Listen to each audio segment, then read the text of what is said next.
নুমলীগড় যি কাষৰীয়া ঢলাগী মধ্য ইংৰাজী বিদ্যালয় কৰ্মস্পৃহা দেখুৱাইছে এগৰাকী শিক্ষয়িত্ৰীয়ে। যি শিক্ষয়িত্ৰীগৰাকীয়ে দেখিবলৈ পোৱা গৈছে 5 মহীয়া সন্তানক লৈ কোলাত লৈ পাঠদান কৰাইছে এইখন বিদ্যালয়তে।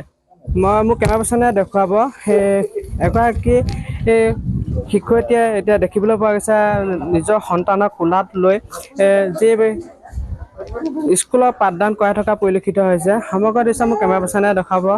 তেখেতে যি কৰ্মস্পৃহাৰ প্ৰতি ধাউতি থকা পৰিলক্ষিত হৈছে। দেখিবলৈ পোৱা গৈছে যে নিজৰ সন্তানক কোলাত লৈ 5 মিনিট কোলাত লৈ এনেদৰে স্কুলৰ ছাত্ৰ ছাত্ৰীসকলক পাঠদান কৰাই থকা পৰিলক্ষিত হৈছে। মই তেখেতৰ বাইদেউৰ ওচৰলৈ আহিছোঁ।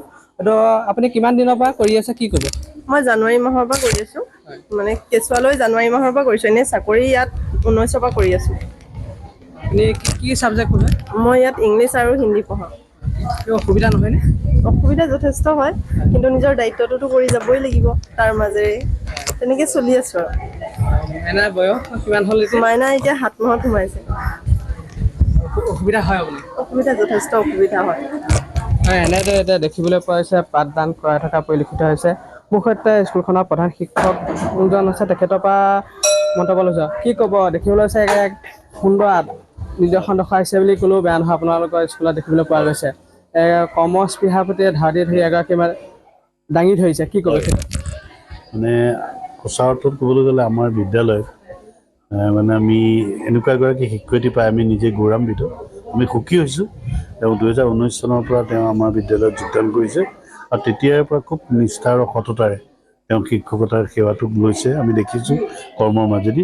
আৰু এতিয়া তেওঁ দেখিছে আপোনালোকে যে বিবাহিত জীৱনতো এতিয়া এটা কেঁচুৱা কোলাত লৈ তেওঁ মানে পাঠদানটো দি আছে। জানুৱাৰী মাহৰ 27 তাৰিখে তেওঁ জইন কৰিছে ছুটি শেষ কৰি, আৰু খুব দায়বদ্ধতাৰে প্ৰতিদিনে মানে শিক্ষাদান আগবঢ়াই গৈছে। গতিকে তেওঁ এগৰাকী ডেডিকেটেড টিচাৰ, এইটো আমি ক'ব পাৰোঁ।